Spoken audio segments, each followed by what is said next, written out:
You wake up groggy. Your mouth feels dry. Your head is heavy, and there's that familiar crash of tiredness even after a full night's sleep. You check your blood sugar. It's still high. But here's the thing. Maybe it's not your breakfast that's the problem. Maybe it's what happened while you were sleeping. What if I told you that one simple change before bed could quietly lower your blood sugar overnight without needing new medications or fancy gadgets? Millions of older adults in the U.S. are stuck in this frustrating loop, watching what they eat, taking their pills, and still waking up with high glucose. It's not your fault. The body changes after 60. But the good news? There's a quiet window of time between dinner and dawn that holds the key to real change. And today, I'll show you 7 steps, starting from the most powerful, that you can do before bedtime to help your body reset naturally. Let's begin. If you find this helpful, give it a like and share it with someone who could use this tonight. Number 7. Stay well hydrated during the day, but cut back at night. It seems like a small thing, just water, but for your body, especially after 60, water is a powerful ally in managing blood sugar. The kidneys are like tiny filters, working all day to flush out excess sugar through your urine. But here's the catch. They can only do that job properly if they have enough water to work with. That's why staying hydrated during the day isn't just about avoiding thirst. It's about giving your body the tools it needs to stay balanced. Now, let's talk about what happens when we drink too much water at night. Many older adults, trying to stay healthy, sip on water right before bed. But then comes a pattern. Waking up once, twice, maybe 3 times during the night just to go to the bathroom. And every time you wake up, your deep sleep, the kind your body needs to regulate sugar, is interrupted. Over time, this constant disruption can push your morning glucose even higher. Your body needs sleep just as much as it needs hydration. It's during the night that hormones reset, cells repair, and your system has a chance to clean up leftover glucose from the day. If you're constantly getting up, those processes don't work the way they should. Poor sleep triggers stress hormones like cortisol, which can raise blood sugar all on their own, even if you didn't eat a bite. So ironically, drinking too much water late at night can backfire. So what's the sweet spot? Hydrate generously between morning and early evening. Keep a bottle near you during the day. And take regular sips, especially if you're moving around or spending time outside. But once dinner is done, ease off. Think of it as winding down your body's systems in preparation for rest. A few small sips before bed are fine if you're thirsty, but avoid full glasses that send you running to the bathroom. This simple habit, drinking water at the right time, can quietly support your kidneys, protect your sleep, and give your body a better shot at regulating sugar naturally. It's not flashy. It doesn't cost a thing. But for many older adults, it's one of the most overlooked tools in the toolbox. And when done right, it works hand in hand with everything else we'll talk about in this list. Number 6. Check your blood sugar before bed, and again between 2 and 3 a.m. Most people check their blood sugar in the morning, maybe again before meals. But what happens in between, while you're asleep, can tell a much deeper story. For many older adults, sugar levels rise at night without any food involved. The body isn't just passive during sleep, it's active, repairing, balancing, and sometimes spiking. A simple finger prick before bed, and once between 2 and 3 a.m., can reveal patterns that no medication can fully explain. Let's say your glucose is already high before you go to bed. That's a signal. Your dinner may have been too heavy, too late, or too high in carbs. On the other hand, if your bedtime reading is fine, but by 3 a.m. your levels are climbing, something else may be at play. This is often the body's hormonal response. In the early hours, stress hormones like cortisol or adrenaline naturally rise, preparing you to wake up. But in some people, they go too far. This early morning surge, sometimes called the dawn effect, can make your fasting glucose higher even if you didn't eat anything wrong. And if your body's sensitivity to insulin is low, which is common after 60, the sugar just stays in your blood instead of going into the cells. Knowing when the spike starts can guide you to make smarter choices, not just at night, but throughout the day. It puts you back in the driver's seat. Of course, waking up at 2 or 3 a.m. just to test might sound extreme, but it doesn't have to be every night. Try it once or twice a week or for a few days in a row, just to spot a pattern. Use a small notebook or app to log the numbers, along with what you ate the night before. Over time, this creates a personal map of your body's rhythm, one that no doctor or device can truly see unless you track it. This kind of gentle self-awareness is powerful. It doesn't cost anything but a little effort. And for many people over 60, it's the beginning of real progress, where you stop guessing and start understanding your body's signals at the quietest hour of the night. Number 5, move your body every day, even if it's just a little. If you ever heard someone say, exercise is medicine, they weren't exaggerating. For older adults, especially those dealing with blood sugar issues, movement is one of the simplest and most powerful tools available. And no, it doesn't have to be intense or exhausting. Even small, gentle movements, done consistently, can send a signal to your body. We're still in the game. That signal alone can change how your body handles sugar. When you move, your muscles wake up. They become like little sponges, soaking up glucose from your bloodstream and storing it for energy. This process is called insulin sensitivity, and the more you move, the better it works. What's amazing is that this effect can last for hours after you finish moving. So even a 10-minute walk after dinner can improve your overnight blood sugar. That's a gift many people overlook. Now, maybe your knees ache or your energy is low. That's okay. Movement doesn't have to mean jogging or going to the gym. You can do arm circles while seated, march your feet from a chair, or stretch while holding onto the kitchen counter. The key is doing something, anything, most days of the week. It's about forming a gentle habit, not chasing perfection or performance. The best time to move?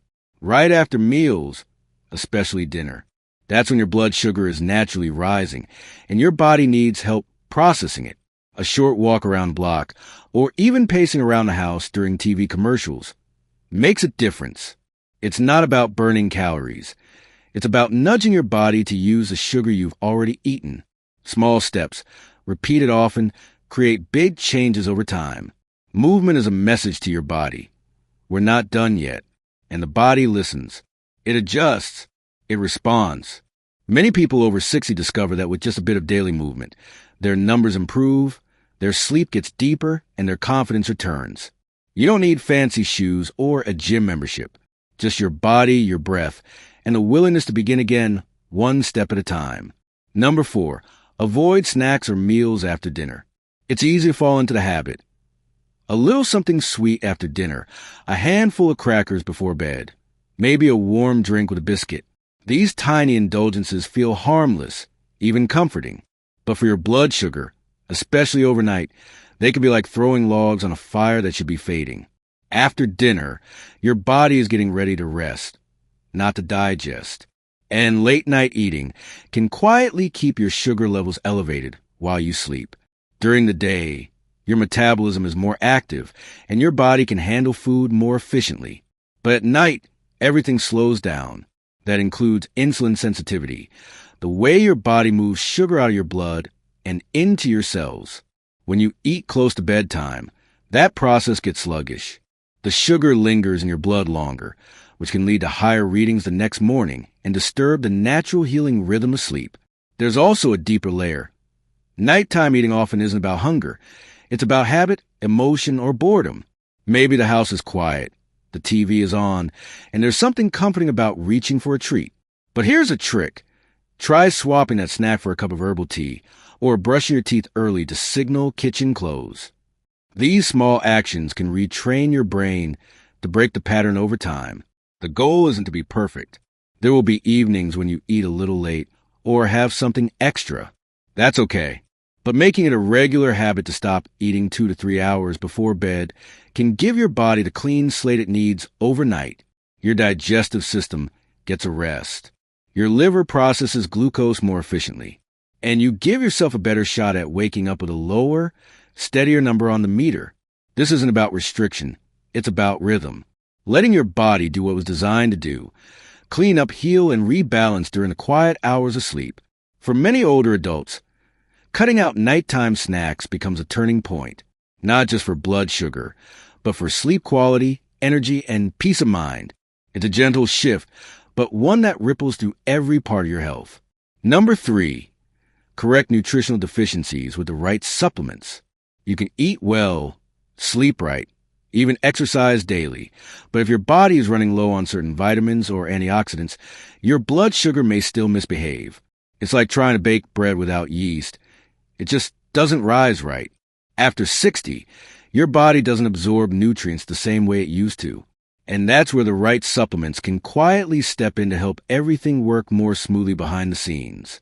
Many older adults don't realize they're running low on key nutrients like magnesium, vitamin D, or chromium, minerals that directly impact how insulin works and how cells take in sugar. These aren't fancy pills or miracle cures. They're basic building blocks that support your metabolism, help reduce silent inflammation, and allow your body to respond better to the food you eat. When levels are too low, sugar stays in the blood longer than it should. Now, supplements are not a replacement for healthy habits or medication when needed, but they can make a difference, especially when combined with other lifestyle changes. For example, adding magnesium can improve sleep and muscle function, while vitamin D supports immune balance and may even reduce insulin resistance. A small change in your nutrient intake can unlock bigger shifts in how your whole system behaves. Of course, it's important to choose wisely. Not every bottle on the pharmacy shelf is created equal. Look for quality brands, ideally recommended by a healthcare provider familiar with your history. And don't fall for quick fix promises. The best results come slowly, over weeks, not days. Start with 1 or 2 key supplements and give your body time to respond. Track how you feel, not just what the meter says. This isn't about chasing pills.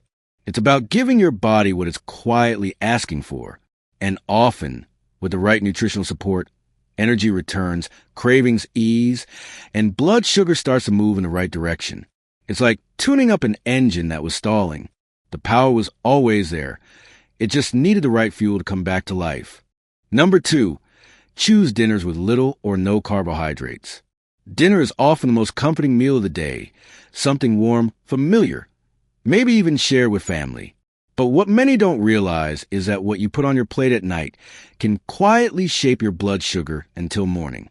That's because after dark, your metabolism slows down. Your body isn't burning much energy. It's preparing to rest. And when you add a pile of carbs to that moment, sugar ends up lingering in your blood like an uninvited guest. Carbohydrates aren't villains. Your body needs them in the right amount at the right time. But after 60, insulin sensitivity naturally drops in the evening. That means your body doesn't handle carbs as well as it did in the morning. A slice of bread or pasta that might be fine at lunch can lead to a spike and a long, slow drop when eaten at dinner. The result? Poor sleep, higher fasting glucose, and that groggy, foggy feeling when you wake up. The solution isn't to cut out everything you love. It's to shift the focus of your evening meal. Think protein like chicken, fish, or eggs. Think fiber like leafy greens, roasted vegetables, or lentils. These foods digest more slowly, support stable glucose, and help you feel satisfied without spiking your sugar. If you want something starchy, try a smaller portion at lunch instead, when your body can process it better. One trick that helps many people: eat until you're about 80% full, not stuffed. That gentle feeling of "I've had enough" allows your body to settle into rest mode, not digestion mode. And when you wake up, your glucose is steadier. Your mind is clearer. Your body has done its job overnight without being interrupted by a late flood of sugar it didn't need. It's not about being strict. It's about being smart. Every time you swap a heavy, carb-loaded dinner for a lighter, protein-rich plate, you're giving your body a break and a better chance to recover. Over time, these quiet choices add up, and one day, you realize you're not just eating differently. You're waking up differently, too. Number 1, use medications as a last resort. For many people, the journey with blood sugar starts at the pharmacy counter. A doctor hands over a prescription, maybe for Jardiance, Farxiga, or something similar, and says, "Take this once a day." It feels like the logical step, maybe even the only step. But what often goes unsaid is this: these medications, known as SGLT2 inhibitors, are powerful tools, but they're not meant to be the first line of defense. They're a safety net, not the foundation. These drugs work by telling your kidneys to push extra glucose out through your urine, especially when your levels rise above 100 milligrams per deciliter. It sounds simple, almost elegant, but this forced flushing comes with side effects. The most common? Waking up multiple times at night to urinate. And as we've seen throughout this list, broken sleep can undo a lot of the progress you're trying to make with diet and lifestyle. That's a heavy price to pay for control. More importantly, medication doesn't fix the root cause. It manages the numbers, but not the reasons why the numbers are high. Lifestyle, nutrition, sleep, stress, movement. All of these shape your glucose in ways no pill can replicate. That's why it makes sense to try everything else first. To give your body a chance to balance itself naturally. For many older adults, it's a relief to learn that they have more power than they thought. That said, medication has its place. There are moments when it's absolutely necessary, especially when glucose levels are dangerously high or complications are setting in. But even then, the goal should be to support the body, not just suppress symptoms. Often, when people improve their habits, they find they can reduce their dosage or even stop certain drugs altogether under medical guidance. That's a win worth working for. So if you're already taking these medications, don't feel bad. But if you're not on them yet, see that as a sign. You still have room to make changes that matter. Every step you take, from what you eat to how you move, can shift the path forward. Meds can help, yes, but you are the main player in this story. And your body, even now, is ready to respond. If you ever felt like your body is fighting against you, like no matter what you do, your numbers just won't budge, you're not alone. But the truth is, there's a window of time each night where your body is trying to help you heal. It just needs the right conditions. These 7 habits we explored aren't magic, but together, they create an environment where your body can recover, rebalance, and reset. Quietly, naturally, while you sleep. Imagine waking up feeling clearer, not groggy or drained. Imagine looking at your blood sugar reading and thinking, I did something right. That shift doesn't come from a miracle product or a strict diet. It comes from understanding your body's rhythm and respecting it. When you give your system the calm, the space, and the right fuel at the right time, healing isn't just possible, it's likely. The beautiful thing is that none of these changes require extreme willpower or big money. They're rooted in daily choices. A lighter dinner, a short walk, less water at night, more attention to your numbers. It's about learning how your body responds, and then working with it instead of against it. That kind of partnership is what leads to real, lasting results. And if you've already tried some of these things without success, don't give up. Sometimes it's the combination that makes the difference, or the consistency, or that one missing piece you hadn't thought about until now. Your body has wisdom. Even now, it's trying to protect you. And with the right habits in place, it can return to balance, even if it's been off course for years. Just one important reminder.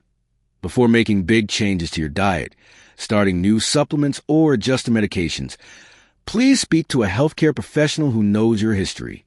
What works well for one person might not be safe or effective for another. Your health deserves guidance, not guesswork. If this helped you, share it with someone you care about. It might be the quiet change they've been waiting for.